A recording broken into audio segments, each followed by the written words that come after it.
Kelly, welcome to Speaker Spotlight. Thank you. So, tell us a bit about your work and what you do within the world of dyslexia and neurodiversity. Okay, so I have been working with special needs for most of my career, actually. I started as a teaching assistant 25 years ago, I think, in a special school.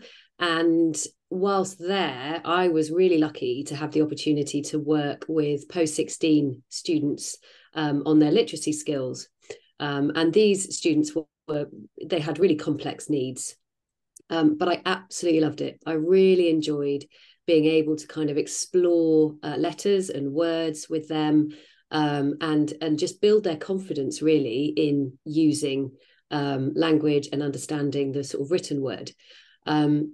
That was the seeds really of me looking at literacy. And I then went on to do a course with the Open University on supporting learners with literacy difficulties, which led to AMDA and a practicing certificate. So, and since then, and that was probably 2008, so that was a long time ago too.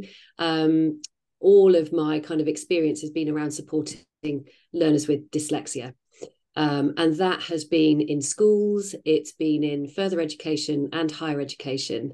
And I have developed resources. I have tutored lots of learners, and more recently, I have gone back to doing assessments for dyslexia, and working one-to-one with people on their learning needs, and developing a profile for them. Wow, it's so incredible the work that you've done in your career, like starting from one area and then expanding. It's so rewarding as well. It takes a real specialist person to be able to do what you do, Kelly. Oh, I love it. I wouldn't want to do anything else really. I think it's such a privilege to work with people that might not know why they find something difficult, and to be able to kind of work through the how they learn, highlight why they find that certain things difficult. But what's even better than that is by being able to say, but if you do this, or if you use this technology, or if you apply this strategy, you can overcome some of those difficulties that you're having, because it's an access thing. It's somebody with dyslexia can have the capacity to learn in line with their peers. And it's just, well, how do I access that information in the way it works for me? And I think that throughout my whole career, finding that, and sometimes it's hard to find, sometimes it takes tenacity and loads of perseverance, which luckily people with specific learning difficulties seem to have in loads of it. Yeah, so it's just like working through and explaining and just finding out how someone learns, I think is what kind of sustains me and my passion for working in the dyslexia kind of field. And I think that's the most unique thing about people with neurodiverse conditions and dyslexia. There's no one dyslexic person the same. In my opinion, you could have a group of 5 dyslexics and all of them learn and operate completely differently. And it's about finding those coping mechanisms and that toolkit that works for them. That's what you do. You explore what Yeah. works for one person, and it's trial and error, I suppose, as well, isn't it?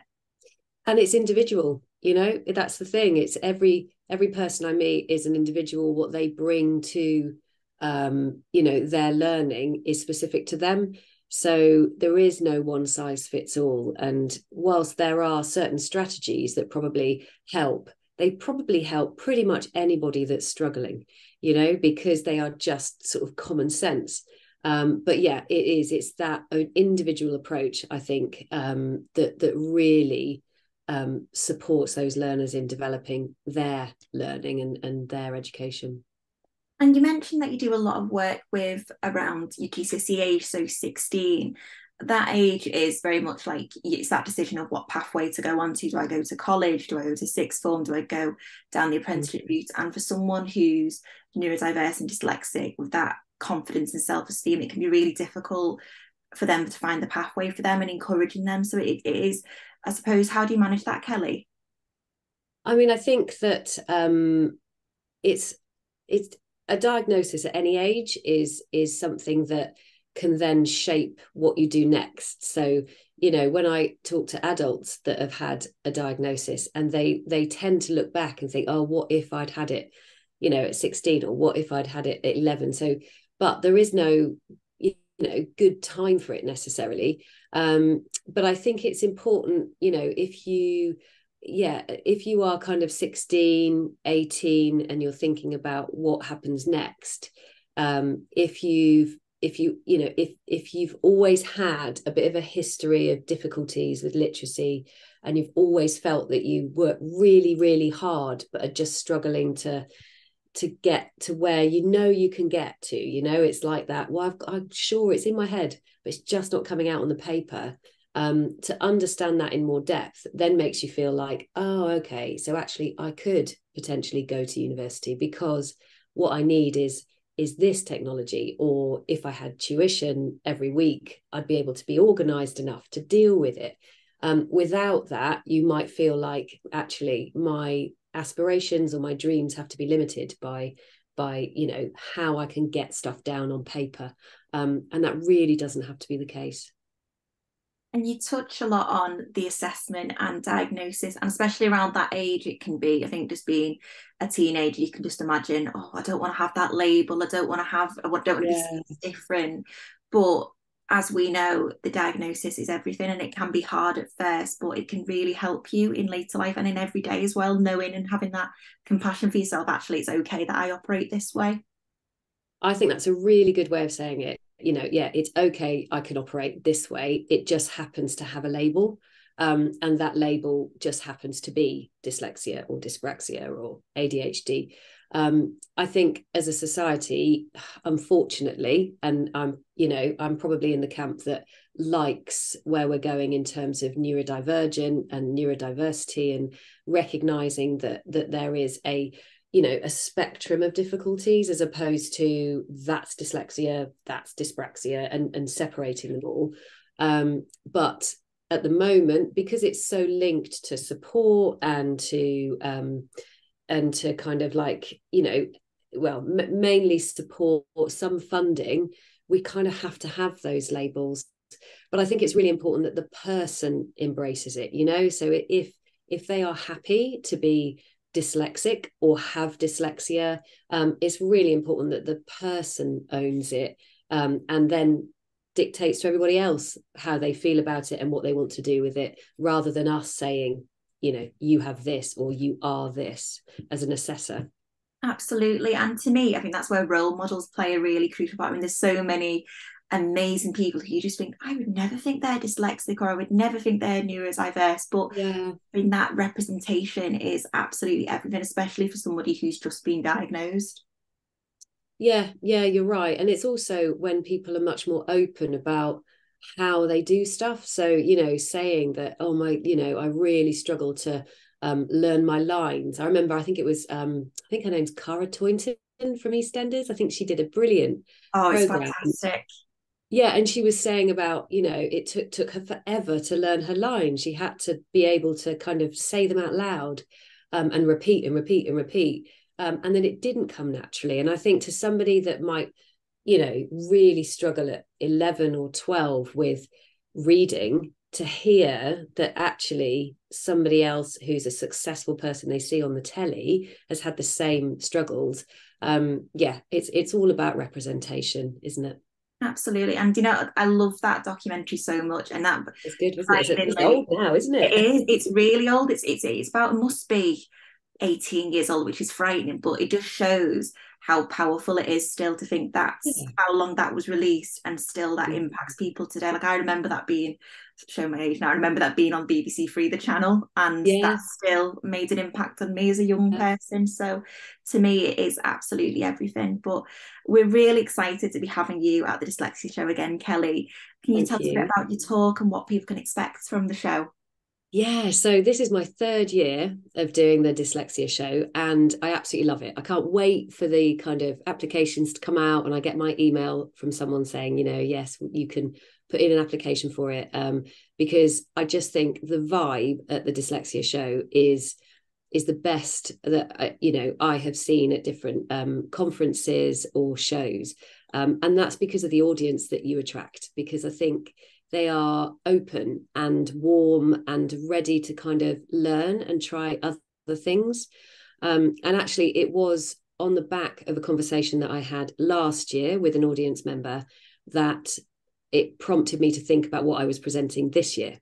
So this year I've got a couple, and one is for teachers and one is for parents, because I felt that it was important to reflect anything I was saying to teachers to parents.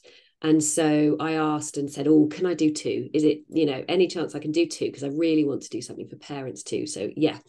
And the basis really of both my talks are built in action. It's just about, yes, it takes ages to get a diagnosis, but that doesn't stop these children and young people struggling. And as a class teacher and as a parent, there are a few things that you can do that don't mean you need to diagnose them with anything. You don't need to step out of your professional boundaries by giving labels, but you can address some of the difficulties and build your awareness of those difficulties without having to wait. And it's all about actionable things that are not going to take forever, things that don't need you to go and research for hours or write special plans. It is just about evaluating you, your class, your students, and then taking action on that. So I'm really excited about both of those. For parents, it's about advocating for your child in the right way, in a way that's going to hopefully work alongside the school. It's about identifying which difficulties you really need to address, almost with a kind of like, these are the things that you really need to sort out. The others, yes, but actually once these are in place, the others will be kind of impacted too. And yeah, so they're the two talks that I'm doing at the show.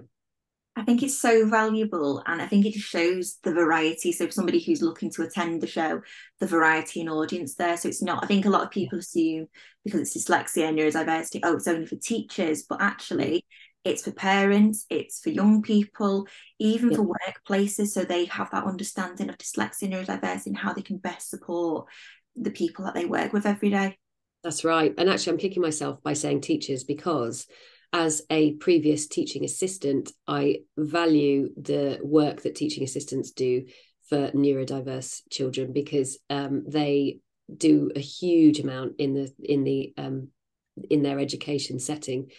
So the talk that I'm doing is not just for teachers, it's more about the classroom.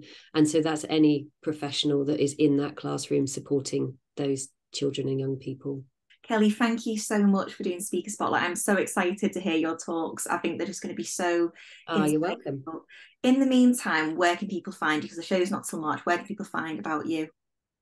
So I am on Instagram. I'm not the biggest person to be posting things, but I am on Instagram, and it's Challis Teacher at Challis Teacher on Instagram. I do write a weekly Substack, which is also Kelly Challis. And I have resources that I'm put on my website every week to help parents at home, and that's kcdl.uk. So it's quite simple to remember, that one.